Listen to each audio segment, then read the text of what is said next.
Hello everyone, কেমন আছেন সবাই? আশা করছি সবাই খুব ভালো আছেন আর সুস্থ আছেন। আজকে আমি আপনাদের জন্য নিয়ে এসেছি আরও একটা ছোট্ট মিনি ব্লগটা হচ্ছে আজকে আমি একা হাতে বাড়ির সবার জন্য রান্না করছি। তো পুরো ভিডিওটা আপনাদের সাথে শেয়ার করব। আর যদি ভিডিওটা আপনাদের ভালো লাগে তাহলে একটু লাইক করে দেবেন, শেয়ার করবেন বন্ধুদের সাথে এবং অবশ্যই কমেন্ট করে জানাবেন যে ভিডিওটা কেমন হয়েছে। আজ সকালে ঘুম দিয়ে উঠে ঝাড়ু দিলাম বাড়িতে, দিয়ে মুছা দিয়ে একটু জল আনতে গিয়েছিলাম, কিন্তু সে জল ঘোলা আসছে, তো কেউ জল নিচ্ছে না দেখে আমিও ফিরে এলাম। আর এসে কালকে গাছেই ভাত তরকারি ছিল, তো একটু খেয়ে নিলাম। নিয়ে এবার আজকে রান্নাটা যেহেতু আমি করছি, তো তাড়াতাড়ি রান্নাটা বসিয়ে দিয়েছি। আমাকে একাই করতে হবে, কারণ কি আজকে দিদি সাইবার ক্যাফে গেছে অ্যাডমিট আনতে, ওর রবিবার এক্সাম আছে। আর ওই জন্য আজকের রান্নাটা আমি একাই করব। অন্যদিন তো আমি আর দিদি দুজনে মিলে রান্নাটা করি। আমি কেটে দিই, সবজিগুলো বাটনা করে দিই, মশলা করে দিই, ও রান্নাটা করে। আজকে আমি সব করব, তো ওই জন্য বাবা বাজার থেকে এসেছিলো, মাছটা আগে থেকে কেটে ধুয়ে নিয়েছি, যেহেতু এক হাতে রান্না করতে হবে। ভাত বসিয়ে দিয়েছি, এবারে মাছগুলো দিচ্ছি, কড়ার তেলটা গরম হয়ে গেলে। আজকে মাছের ঝোল করব কলা আলু দিয়ে, তো মাছটা কেটে নিয়েছি, কলা আলুটাও কাটা হয়ে গেছে আমার। মাছটা কেটে ভাজছি। বাবা আজকে বাজার থেকে রুই মাছ এনে দিয়েছে আমাকে।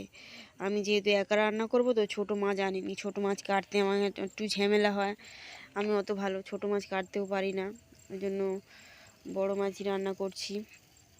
এমনিতে আমার দাগা মাছ খেতেই বেশি ভালো লাগে। আর আমার দিদি তাড়াতাড়ি এসে যাবে, অ্যাডমিটই তো শুধু নিতে গেছে, আর তো কোনো কাজ নেই। আজকে ফর্ম ফিল আপ করতে যায়নি, অ্যাডমিট নিতে গেছে শুধু। আর আমার ভাই আমার দিকে দেখে গেল, আমি ভিডিও করছি, রান্না করছি, পরে বলবে এসে যে কি খেলা করছি আমি। আর দিদি এসে গেছে, বলতে বলতে আমার দিদি এসে গেছে আর আমাকে হেল্প করা শুরু করে দিয়েছে। দেখুন বন্ধুরা, কতটা আগুনও ধরে গিয়েছিল। যেই উঠে একটু গেছি, মাছটা ভেজে রাখবো বলে একটা বাটি আনতে গেছি, অমনি আগুনটা কতটা ধরে গেছে। ভাগ্যিস দিদি ছিল, ঠিকঠাক করে দিয়েছে, না হলে কি হতো।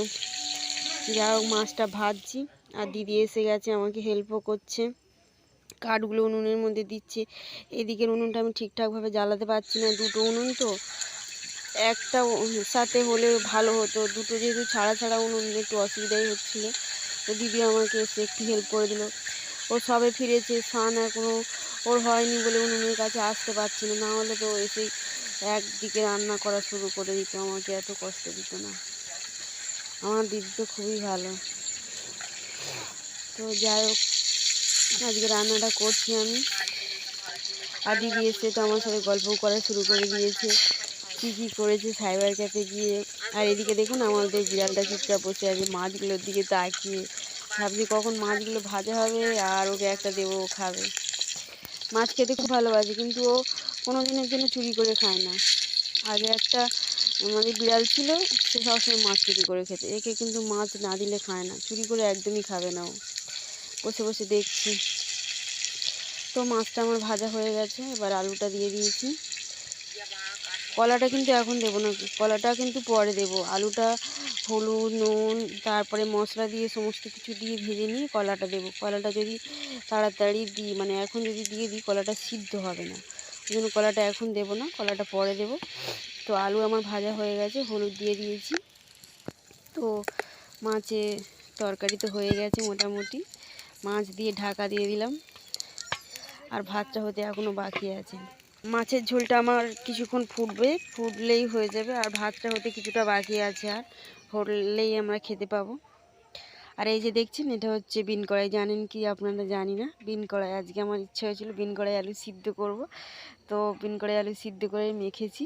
এটা খেতে খুবই ভালো হয়। আর আজকে আমি দুটো মাছ খেয়েছি, একটা ভাজা মাছও পেয়ে গেছি। ভাজা মাছ খেতে আমার খুব ভালো লাগে, আর ভাজা মাছ, ঝোলের মাছ সব পেয়ে গেছি। আর আজকে আমি কুকুরদের ভাত খেতে দিচ্ছি। কুত্তাদের ভাতটা আমি খুব একটা খেতে দিই না, দিদিই বেশিরভাগ সময় খেতে দেয় কুকুরদের খেতে। আর আজকে আমি দিচ্ছি, যেহেতু ওর একটু শরীরটা খারাপ লাগছিলো রোদের মধ্যে এসে, তো আজকে আমি দিচ্ছি ওদের খেতে। অনেকগুলো কুত্তা আছে, 3টে কুত্তা আছে, তো সবাইকে ভাত খেতে দিয়েছি। আর ওই কুত্তাটা মনে হচ্ছে শরীরটা ভালো নেই, খেতে চাইছে না, চেয়ারের উপর বসেই আছে। ওবেলার জলটা ঘোলা আসছিলো বলে ধরা হয়নি, যাই হোক এবেলা গিয়ে দেখি জলটা কীরকম এসছে। এবেলাও গিয়ে দেখলাম যে জল খোলা আসছে। ব্লগটা এ পর্যন্তই, টাটা বাই বাই।